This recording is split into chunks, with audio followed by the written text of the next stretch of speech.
I always say there's no plan B, but I had to have a plan after when they said no. I was like, what am I going to do with this huge clientele? I know what I could be making. And I think you start to realize like, wow, okay, I learned, I worked under the best, because I think that's key. I always give that as advice. Work with the best, be around the best so you don't have to search for it. Come on. You know what I mean? Like, that's a nugget. I was never, and don't be intimidated by it. Like, I want to go work with the best. Like, where they at?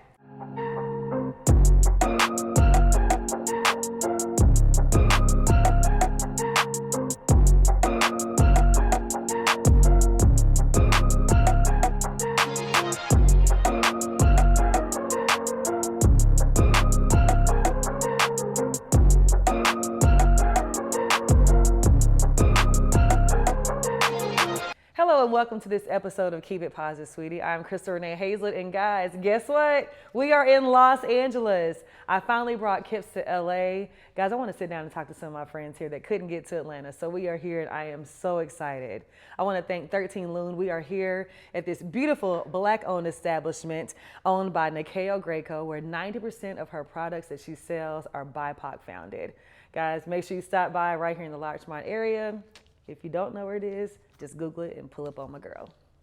For this episode, I am talking to someone that I'm very close to, that I've known for years. I'm so excited to have her. She is responsible for a lot of the hairstyles that you've seen me rock on red carpets, and so many other people, just to name a few: Tyra Banks, Angela Bassett, Shaka Khan, Laverne Cox, Ciara. It's so many people. Like, if it's fly, she probably done did it. I'm telling you. But I have with me Kiyah Wright, guys. Kiyah is a 2-time Emmy award-winning celebrity hairstylist whose genius has not only set the precedent for image making, but has redefined the appearance of sexy, successful, and confident women. Kiyah is a fashion powerhouse with expertise ranging from signature hairstyle designs to overall beauty consultation and transformation. As a charismatic visionary, this creative trendsetter has established her mark in the industry and continues to inspire with cutting-edge developments and groundbreaking achievements. Ladies and gentlemen, Kiyah Wright. Yes. I'm so happy to have you here. Yes, I am so excited to be here. Oh my goodness. You know, I'm always like, yes. Oh my gosh. She keeps up with everything, y'all. Like, you keep up with the shows, you keep up with the podcast. Yes. I just appreciate your continued support over the years. Yes, seriously. for sure. Today we want to talk about continuous invention. And that is what I think about you. You have reinvented yourself over the years. You've been doing this for 30 years. And you have been doing it. You know, people wish they could. Oh my You've goodness. been doing it for 30 years. And when I think about you, I think about this quote. And it says, "There are no shortcuts in evolution. We should be consistent in evolution and adapt to the new without ever losing our essence or our integrity." And I feel like that is something you have done. I like that little ending. Yeah. Because this has never lost her integrity. Ooh, that's what I love about that. you. Yeah. Oh, I love that. That's what I think about when I think of you. You are constantly evolving with the times. I was telling my team, I said, I feel like there are some artists, and you can tell by their work that they literally learned whenever they learned years ago and never kept up with the times. Right. With you, like, I can be like, "How I want to do this?" You're like, "Oh, got it." Like, you're on it. Like, you keep up with the times. Whatever's in, you know how to do it. And a lot of times you're ahead of the times. That's what I love about you. You can be like, "No, we need to do this." Yes. And then you see a year later, people are doing what you said do a year ago. Exactly. That's exactly how you are. We met, I don't want to say, I can't remember the year. It was the Jamie Foxx and Gabrielle. Because I was doing Gab, you were doing Jamie, right? Like, T.I., exactly, on the show. Sleepless. And yes. I can't remember the year. Oof. It was a long time ago. It's over 10 years. Yeah. It's over 10 years. Yes. And ever since then, we've been like this. Yes. Like, love Renee. I love it. I remember meeting you, and we worked, I think it was 3 months on that movie. Yes. It was hot. Yes. Atlanta summer. Yes. And we were backstage. We got to talk every day, catch up, chit chat, the whole bit. Yes. Yes, for sure. I love that.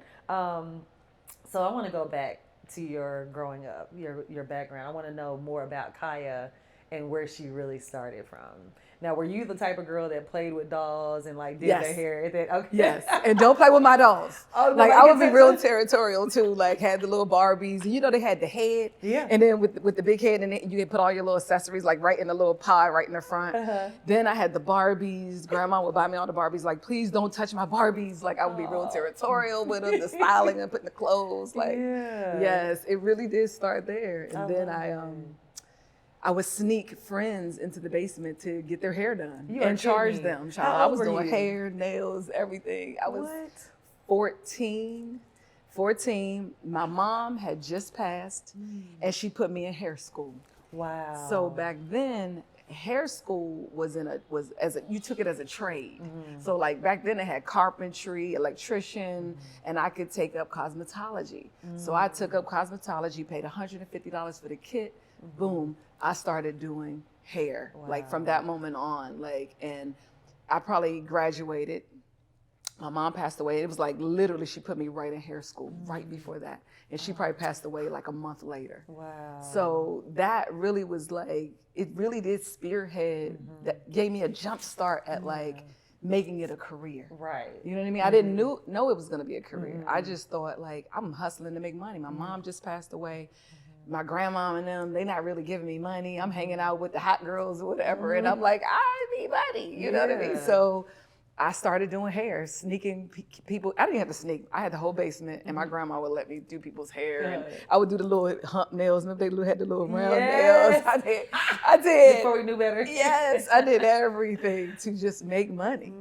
You know, so that's really, really how I started. Wow. That's how I started. Incredible. At home. Right. And I'm sure just your mom looking down is like super proud that the seed that she sowed a long time ago. Yes. The room that it's made for you in your life. Yes. It's just incredible. Yes. It's been a I didn't goal for it. It was just, I've never had another job in my life. I didn't goal for it. I didn't goal for it. You know what I mean? I never had another job ever in my life. Like, really? I don't know. I went from 14, I was trying to hustle to make money. I tried to sell drugs. You know what I mean? I said my book. Like, I was just like, I need to make money. You know what I mean? Because what was I gonna do? My mom had just passed away. My grandma and them had taken care of me. And I'm just like, not really, just kind of no guidance. Yeah. And hair was so natural for me. You know what I mean? Just kind of sneaking people in, doing hair. And then it was a salon that did all the popular girls. These gay boys, they would walk up and down Georgia Avenue, Silver Spring, Maryland, and just be like fabulous, fabulous. And I was like, I want to work with those guys. And I went in there and they trained me like boot camp. They would be making fun of me for being slow. I mean, by like a year later, I had it. And I was like, boom, I'm one of those people, I could watch you and watch things and I could just copy it. Yeah. Really good at that. And I just got really good. Yeah. And in 2 years, I was like making like $2,000 a week. And from there, I knew, I was like, okay, I want to do all my friends, all the drug dealer girlfriends' hair. I was like, I'm going to do, those were the celebrities at that time. Absolutely. Drug dealer girlfriends. So those were the girls that I sort of started with, and they helped me like become a trendsetter. You know, that was the beginning. You know, DC, doing those girls. Shout out DC. I always attribute DC to where I found myself. Because after college I moved to DC. I'm from a small town. I did not know that. I worked on Capitol Hill right out of college. Yeah. Wow. So DC is where I literally found my sense of fashion, found myself, you know, and my identity. So I attribute a lot of who I am today to DC. Yeah, we fly. Y'all are. No, for real. Like DC was fly from the core. Sense. Yeah, from the core. New York was like cooler. They had the fashion, but DC women were just like really into it. Forget you know about what I mean? And that's where I learned how to do short haircuts because the Halle Berry was out, boomerang, salt and pepper with the little asymmetrics, with the stack curls. Like, ooh, I take it back now, 30 years. And I was really I just wanted to be the best. Like, I want to be the best. I want to make money. And I started with those guys 2 years. And I just remember saying, like, that was the beginning of me becoming an entrepreneur. I said, if I go to them and I wanted to ask them, I was like, can I work on my own? You know, can I not be on commission anymore? And they were like, no. Now, before I went to them, I said, if they say no, I got to have a plan B. Yes, you do. Yeah. So I went down the street and I set it up just in case they said no. And sure enough, I went back and they were like, no, we don't think you're ready yet. And I was like, okay. Cool. And I left and I went literally down the alley and I took my entire clientele, and that was the beginning of me becoming an entrepreneur. Wow. Right there. So talking about entrepreneur, and a lot of people don't know after DC, you did so many things. Yes. Walk us through the journey to get us to where you are now, because people think that entrepreneurship, the way we make it look, is easy. Yeah. They see you have your own salon, you do the celebrities. Yes. But walk us through what it took to get to that point, starting from leaving that one salon. I think that helped me make the decision. Like I always say there's no plan B, but I had to have a plan after when they said no. I was like, what am I going to do with this huge clientele? Yeah. I know what I could be making. And I think you start to realize like, wow, okay, I learned, I worked under the best, because I think that's key. I always give that as advice. Work with the best, be around the best so you don't have to search for it. Come on. You know what I mean? Like, That's a nugget. I was never, and don't be intimidated by it. Like, I want to go work with the best. Like, where they at? That's where I wanted to work. So I could learn and absorb everything, and I wouldn't have to go find it. Because people always ask me, how do I build a clientele? Go find the best. Go find a mentor. Go work for someone who's better than you, who you want to kind of be like. And that was the decision that I had to make at that moment. Really did just spiral into so much more. Then I met Puff. Puff was like, you know, going to Howard, doing parties, and he had just started Bad Boy Records. So now I'm like, you know, going back and forth to New York, I was like, shoot, I want to live in New York City. This is it. You know, I had kind of like, I would say kind of conquered DC. You know, I'd done 4 years in DC, did all the drug dealer girlfriends, did all the hot girls in the city. I'm like, I want to go. Moved to New York, met Puff, and that is really when it turned over a bit, you know, and then I was like, I mean, just even how I got to New York, my life has always happened by chance. Moving to New York, the salon got robbed. They threw everybody, 11 people in a bathroom. They were scared to death and nobody wanted to work there. Boom, here comes Kiyah Wright. She came and swept up a clientele. Same thing in LA. The people died from the Aaliyah plane crash. Kiyah Wright came and I swept up the whole clientele. So I've had very fatey moments in my life, unfortunates that were blessings kind of for me, like not in a good way, but kind of sort of, you know what I mean? And timing. I think timing really was also in faith. Really having faith to move to Los Angeles. Moving here from New York was a big step, and that was COVID. I'm sorry, when the plane 9/11. Wow. So all these monumental moments just kept happening in my life, and it kept me on point, because you got to be able to hang with the shift and pivot. You got to be able to pivot. So it started very early on, pivoting for me, moving from DC, which I had a huge clientele, to, and I know because I used to do Christmas cards and I used to write them out personally, and I would be like 400 later and I would be like, I'm tired. Whoever is after 400 will be getting a card. and then from there, and I was like, you know, I moved from DC to New York. And then when September 11th happened, I killed New York for 8 years, 9 years.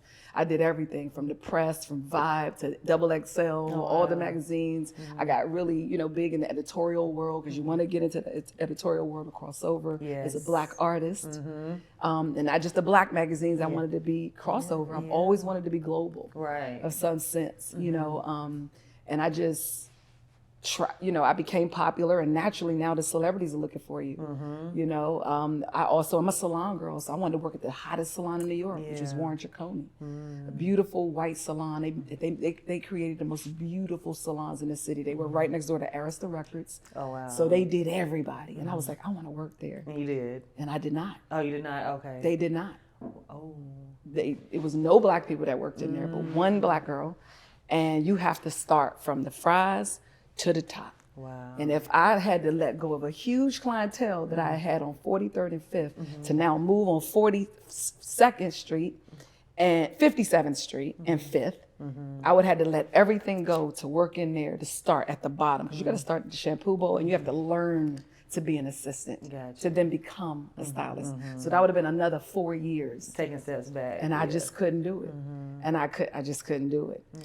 But what happened later is I ended up moving to LA 8 years later, and I ended up working at Warren Chaconi for 13 years. Wow. Look at God. Won't he do it? So yeah. Maybe the New York location wasn't for you, but you came here. And just I had to season up. Yeah. Season up. Just, just grow my craft. I was doing so much. I was touring a lot. I toured 15 years of my career. 12 years of my career with Faith, Mary, Little Kim, 112, Biggie, everybody for 12 years.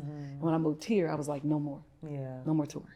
So what was it like touring with those? You just named a lot of amazing, like, iconic people. What was it like? The best. Really? It taught me how to be fast because you got to think, Mary J. Blige has just launched the My Life album.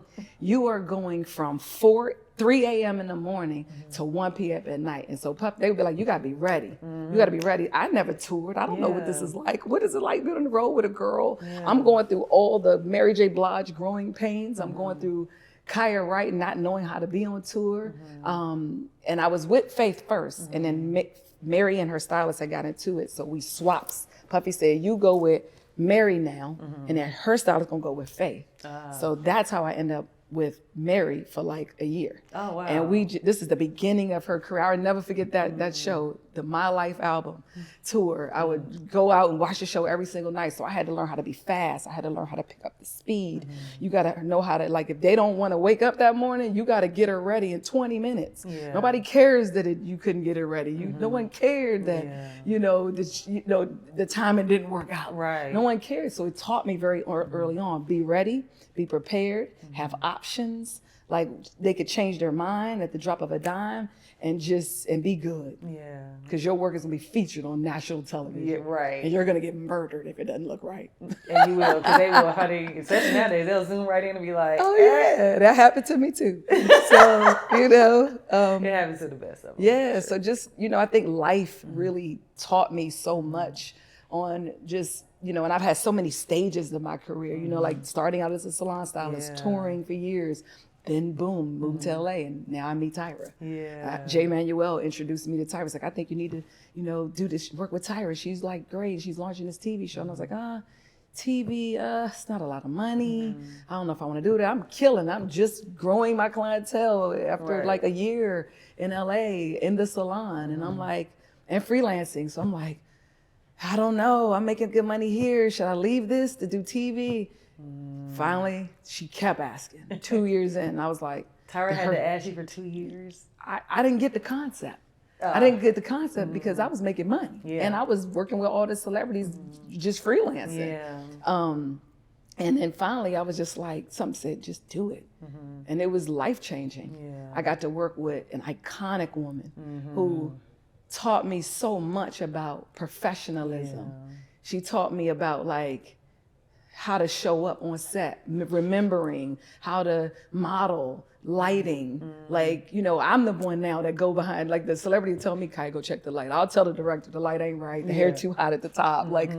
I just know from working with her for so many years, they spent 3 hours on lighting on Top Model. Wow. Because they lit so many different shades. You got a chocolate, you got a vanilla and a caramel. So you have to light differently. You do. Brown skin. So it taught me so much, just her, working with her, like no matter what she was going through, the pressure. She had 2-3 TV shows and she would come in, she would just lay on the bed and like do my hair and my makeup. She would be exhausted, editing all night long, like you just see, and never had an attitude when she came to work, never. I was like, that was just everything. Because when you work with women, you get all type of, attitudes or whatever. So it says a lot about her and she her was character. just like cool all the time. I was like, it just taught me so much, how to treat people on set and just, the disaster for me happened on TV too. People wrote in on a show that she did, and it had went from Top Model that morning to the talk show. Those two worlds don't match, right? When you're doing hair, So I did this crazy editorial thing, and she was like, "I'm tired. I just can't today. I can't. I just gotta go on and I'm do it." And she had these a ball here, and 1 million people wrote in. Oh my gosh. 2 months later, they come to me, they say, Kiyah, we just wanted to come to you and ask you, 1 million people wrote in about this one episode that Tyra's hair was a little crazy. Oh my gosh. And they said, would you mind if we do a show on this? Oh wow. And I said, yeah, but we're gonna give you your own show afterwards, and I have footage of this. Okay, yes, we're going to insert the footage here. It was, even when I look back, I was like, ooh, that was kind of crazy. But anyway, and it was like the first time on TV, I realized like the two worlds don't mix. So editorial and daytime TV hair are two different worlds. Yeah. I learned a big lesson. Yeah. And then you got another show out of it, so it worked. Exactly, it worked. Exactly. So many life lessons just with the journey, you know. So you made it to LA and you decided to open up your own salon. I think it was in 2016, Muse Suites. And with, everybody knows with the entrepreneurship and with owning a salon, it has its ups and downs. You were faced with the pandemic, you were faced with the strike. And a lot of people didn't realize how the strike just didn't affect people like me who were in front of the camera. It affected people like you who worked with other actors. It affected our grips, our electricians, our PAs, everyone who worked on set behind the scenes that people don't even know about that actually make everything come together and actually work. It affected you all as well. Can you tell us how your faith had to take a seat, how your faith had to play a part in getting you through? Because I know the pandemic was rough for everybody, but then like a few years later you get hit with the strike. Girl. Because we talked during the strike and you were like, girl. Yeah, but let's not forget, right now we're on a strike. Hair, makeup, and Teamsters could possibly, right now, today, June 2024, we're on strike right now. Oh my gosh. Right now, but I don't know if we're gonna actually strike, but we're in the heavy negotiations. I remember. If the Teamsters do not go to work, there will be no one going. So they're not gonna play games with them. No, they're not. You know what I mean? And I would say, like, even for hair and makeup, how important we are. So we come out of COVID. Yeah. You know, that was a big time for me because I'm like, right now I'm about to launch my line. It's 2019. I done got my big loan. I'm ready to like launch. Yes. Kaboom. I would never forget the day when and my salon is not a big salon. I've never been big on owning a salon. I just never felt that was where the money was. I am, you know, I'm about products, education, like things like that. That's really where I see the next part of my career path. I've always saw it there. Yeah. So I opened up a suite here in Beverly Hills. The salon business has really changed, first off. It went from like salons, they're more in the South and things like that, but now with the salon suite business, that has really taken a huge forefront in business. You know what I mean? Entrepreneurship, boss women, everybody want to be a boss. So the suite business is like the perfect transition. So that's what I kind of moved into back in 2016. I went from a salon, Warren Chacomey, my dream salon, right into a suite. And so I get my money, I'm about to go through, and I just go through, you know, funding my own brand. And the strike happens. I never forget the day because I was like always praying for like time off. Like, damn. He's like, you want it? Oh God. Here you want go. time off, do you? Be careful and what I'll you pray never for. forget it because it felt like, wait a minute. like when you watch those movies, like that Will Smith movie, when everything went out in the world, and I the world Am just, Legend. and everything just stopped. When I tell you, when that happened that day, and they said, when all the noise kept happening about, they may shut down the businesses, and you kept watching the news, and it's just getting worse and worse and worse. But you're like, this is not real life. This is just what I see on TV. Right. And when they said it that day, and the salon closed, and they said, you will be shut down indefinitely. And Beverly Hills didn't play no games. LA didn't play no games because actors were like, woo, like they were just like super paranoid. It was like COVID death. It was like the two words went together. And then Atlanta was like, wow, what did I have? No, literally like, what COVID? And Florida. Yes. And Florida. Everybody was going to Florida. I definitely went to Florida Memorial Day for 2020 on the boat, open air. We're good. No mask. We're outside. It's good. Right, we outside. No, out here we were like death, girl, like zombies walking around here, like. And I was just like, God, what is gonna happen? And I just remember crying, like boo-hooing on Instagram. I was like, well, guys, it's for real. Today is the day. I'm like Doomsday. Graham, like crying. I was like, whoa, and it was real. No, Because then you felt like, I'm never gonna get to do hair again.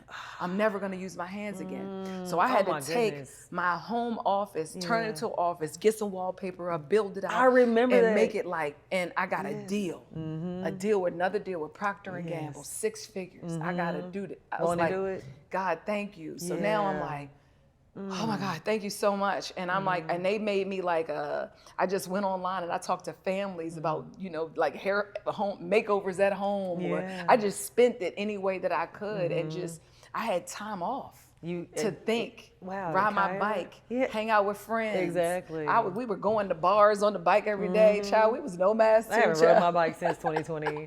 Literally. Yes, I was on my bike every day of the year. Exactly. Like, it was a really good year for me. It went by really fast. I think the next year was even harder because now it's 2021. You know, it's the fear factor is lessening a little bit. We're getting ready to go back to work in 2022. We were just going back then. Boom. You hit us with a strike. So faith is the only thing that you have that's standing forward.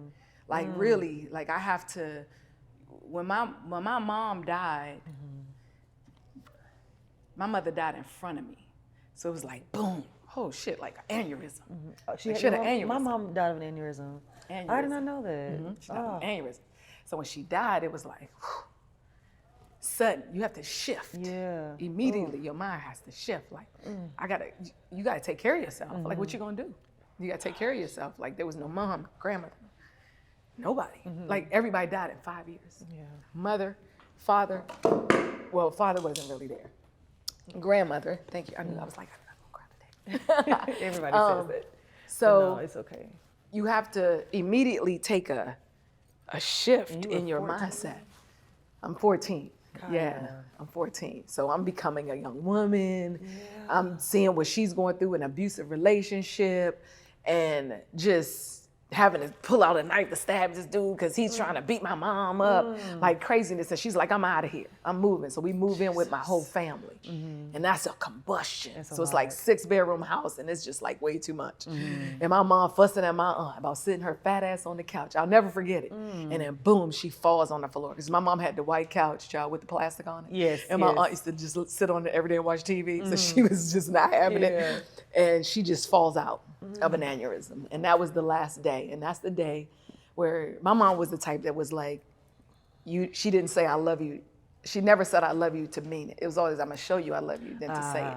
So that's the energy that you take on as a young child.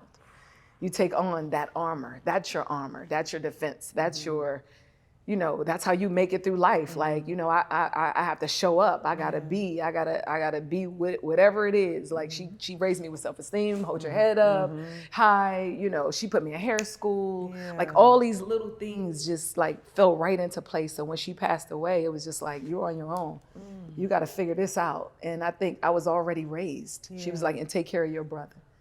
And my mom literally like 2 days after Christmas passed away. And I remember them saying, go in there and tell her you love her. But we never said that. So it was hard. Oh my goodness. You know, and I never said it and she passed away and then that was that. And I didn't get to see her or anything because she was at the hospital. And I don't think families understand like mental health therapy. None of that. So you just functioning in life. Oh yeah, my mom died yesterday. I'm back at school. You know what I mean? Like it was just nothing. It was, and that was back that. then, that was literally just had that to was move that. on. I remember graduating and throwing the test in the trash. I threw my last test in the trash and I passed. I don't even know how. You know what I mean? Like life has always sort of covered me in a sense. Like she's just watching over my life. You know what I mean? Like so it's gone through many highs and many lows. And one thing about the journey for me has just always been about just staying relevant. You've done that, sis. Staying relevant. It's gonna be times where you super popular, you're all the way at the top. But my whole goal was always to stay good. Just be a good hairstylist and be well known and be easy. You know what I mean? Easy to be in the room, easy to get along with, like, you know what I mean? And just be really good about what you do. Yeah. And that's really is what's kept me working. You know what I mean? And you're not gonna be popular all the time. So true. No, That's it the comes thing. in waves. My game was going in one route for 20 something years. Now I'm on a new route, and it's very, very different from the route that I was taking, because when you're on the road to become a celebrity stylist, I'm yours all day. I can't work on Kiyah Wright. Right. Oof. That's why a lot of celebrity stylists don't have anything, because you're on someone else's journey the whole time. I can't sit over here and be working on Kiyah Wright while I'm with you, because I'm an attentive stylist. Right. I'm making sure every curl, everything. I'm your shirt, I'm your clothes, I'm everything to you. I'm selfless when I'm with you as a real celebrity stylist to me. Yeah. These new ones on the phone, child. Oh, I gotta get up to do the touch up. Right. Girl, don't give me. That's a conversation, right? I was very triggered because I'm looking crazy, and you didn't see this? Sweating, you didn't see I'm looking nuts, you didn't see the hair. Like your job is to make sure I look good. Yeah, I'm pressed. I'm behind every camera, I'm looking, I'm but checking. you are like a celebrity's favorite type of stylist. Right. Because you never had to worry, am I looking crazy, or is like my hair sticking out? You know what I'm saying? Whatever the case. You even don't tell the makeup person, hey, do you see this? You pay attention to the whole world. Because we all are together. Yes. It's not the Kiyah Wright show. Right. It's our show, because we all gonna look good together. Like even when you have to share clients. Yeah. You might not always be, so Ciara not gonna call me all the time no more. She's gonna call another artist. Yeah. You can't be feeling a way about it. You have to just know that you're good in your art. And you got to move on and on and on and move to the new lane and pivot, like you said. Just keep pivoting. And that's really been my goal, is to stay relevant and to pivot and not to compete. Ooh, that's a nugget. Pivot and not compete. Pivot, but don't be so competitive. I'm competitive with Kiyah. Same, like with I'm myself. Like really, even looking at Instagram, I'm following people. I don't do that. I'm following people is nuts. Keep watching. But if you don't follow me, I'm gonna follow you. I don't even be knowing. I'm so oblivious. I don't either until somebody, but see, my fans watch all day, and they're like, oh, so and so, all they did. I'm following you. You might be the sweetest woman I know. Girl, you'd be surprised. So like really. Period. Call me Petty P. Yeah. Listen, because I will, as soon as I find out something, I'm like, oh. Okay, cool. Exactly. So can you tell us anything about your product line, anything specific that you want us to know about? Yes. So basically, Muse Hair is my line. A muse for me is someone that inspires you. So I've always been inspired by my artists like yourself, different talent, and I'm your muse as well. So Muse Hair was inspired by just you being my muse and inspiring me to create. That's number one. And I decided as a stylist, I wanted to have styling products. So a styling line is really what I focused on with my product line. I love that. Muse hair styling products. Perfect. So, I love that. Yes. I love that. You also wrote a book called From Beauty to Business, The Guaranteed Strategy to Building, Running, and Growing a Successful Beauty Business. Can you share some of the nuggets in your book that really can help people who are trying to jump in any type of entrepreneurship, but specifically in a salon business? Well, as a stylist, I think that first you should work on your craft.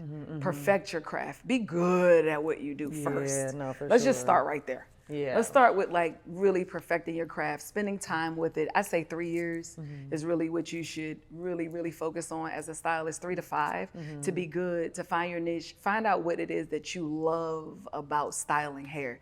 Because don't do it to hustle and to make money. You know what I mean? And also, I think now with Instagram University, I think that, you know, a lot of these stylists now just find one thing that they're good at. Like, I only put on lace front wigs. And what they'll soon find out is like, that's gonna play out, and now where are you gonna lie? Where are you gonna find yourself in this world of beauty? So finding your niche is a real big deal. And the big question is always, what is your why?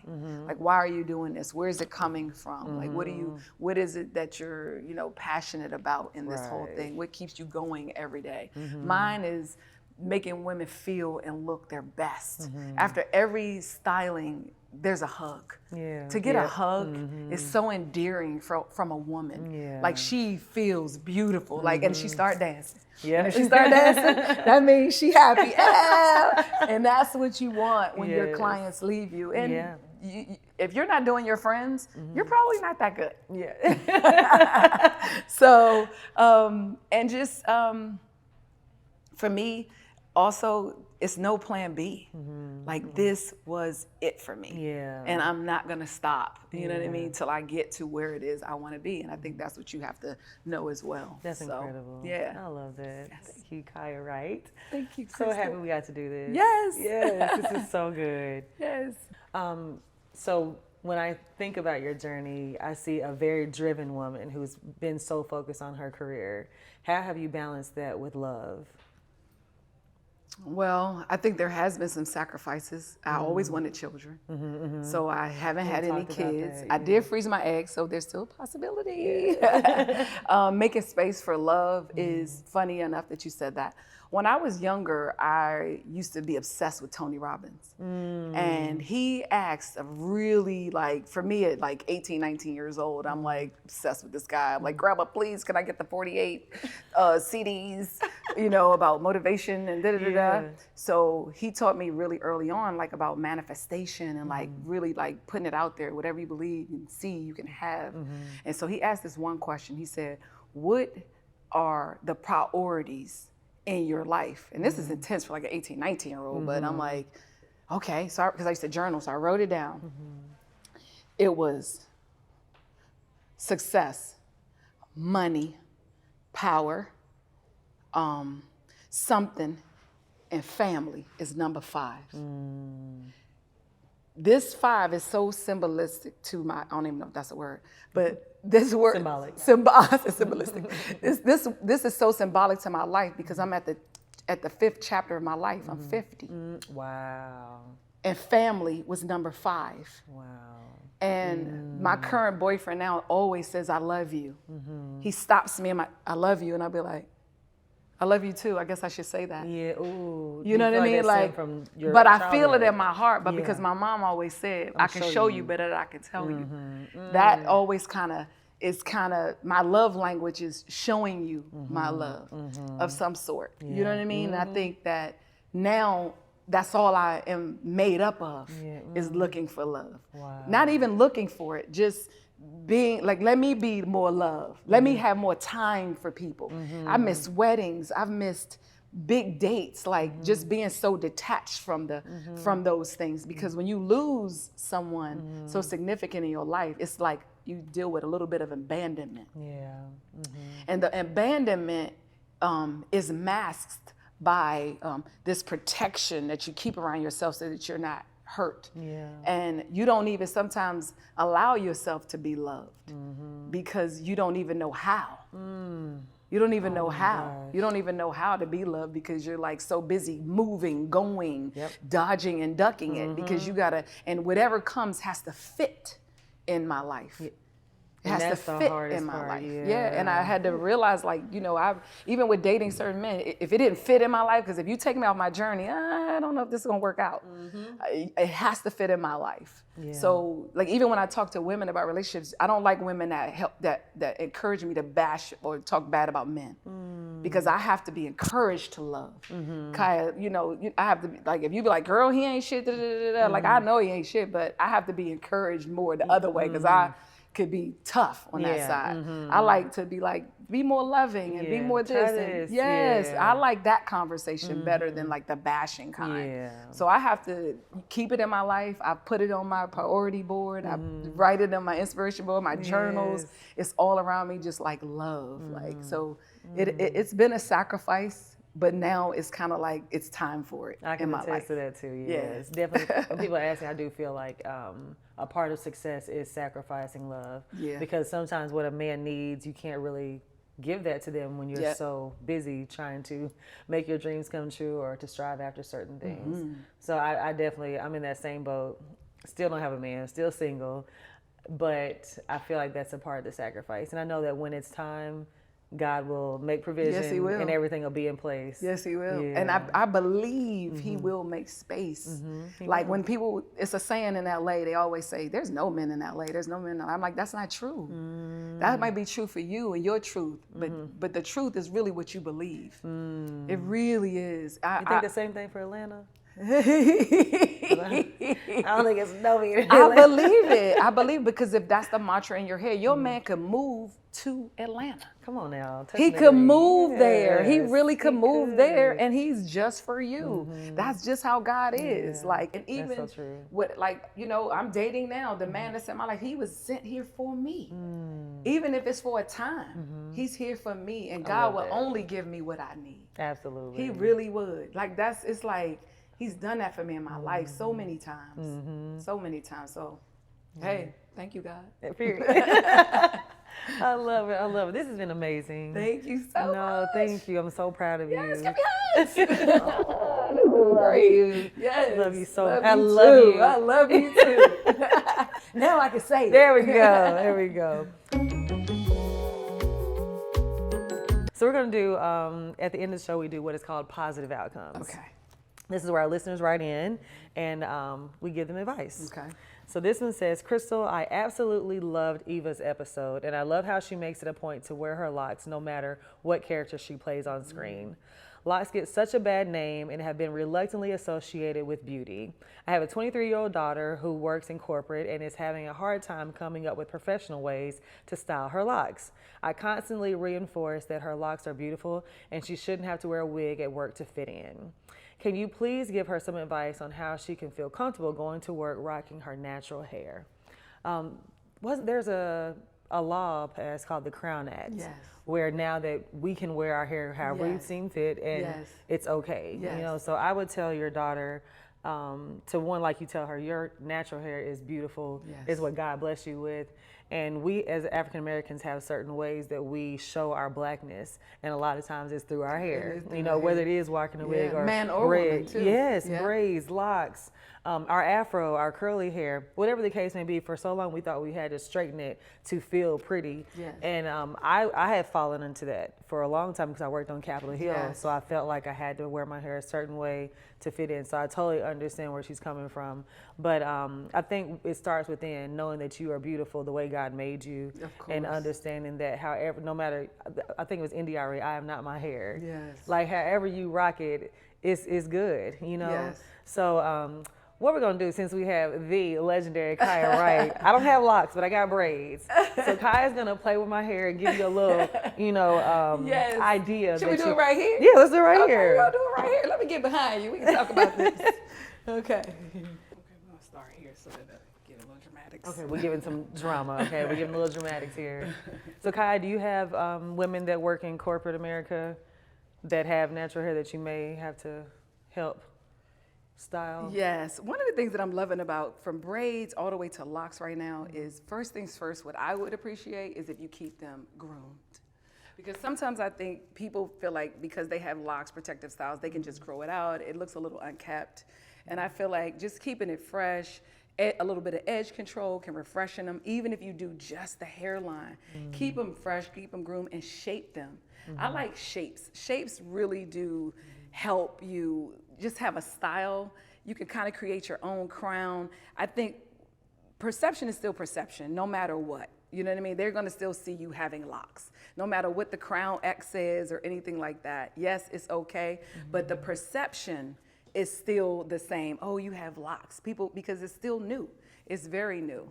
And I'm loving how the girls are putting, look at this, they're putting hair in between so it softens up the braid look and it takes a little bit of that beach summertime effect off and just kind of create shapes. As long as it's not in the face, they're not hanging down, and you create some sort of look with them, I think that kind of will help people see you differently. It's almost like wearing like a ponytail, but you kind of creating a shape of whatever you like with these locks. I mean, that's what I think when I think about locks. I just want to see like beautiful shapes, and I want to see the edges groomed really nicely, and just shape that hair to match your face. That's really what my goal is. Like, not too many pieces hanging down.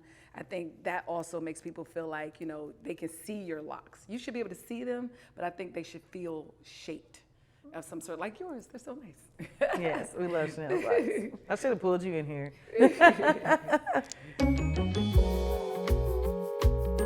Okay, while you're doing this, Kiyah, we're gonna do what I'm going through and what I'm growing through. And this is a part of the show that we do. And right now, I am going through balancing everything that is on my plate. I feel like even if I'm not working, people are like, what do you do in your time off? I'm still working. So I feel like right now it is balancing everything that I've prayed for. We said before we sat down, Kiyah, like, girl, you're so busy. I'm like, yeah, and you're like, but this is what you prayed for. And I'm like, it is. Going through adjusting to how busy I am, but also balancing it all. What about you? I would say mine is, you hit it, transitioning. I would call it, I'm going through the big transition. Wow. And it is extremely uncomfortable. And I know that God wouldn't give me anything that I couldn't handle. Yeah, He won't, yeah. And I think transition is good. I think it's next level too. You know what I mean? Like, if you just stay in the same place, you won't grow. That's so true. So transitioning is obviously a part of the next level. Yeah, for sure, for sure. And if we had to leave the people with we fill in the blank, we call it keep it blank, sweetie. If I want to leave people today, I would say keep it.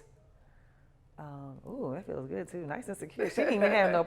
I can't see. She didn't have no tools or nothing. I can't give you the swoop woozle because I can't see.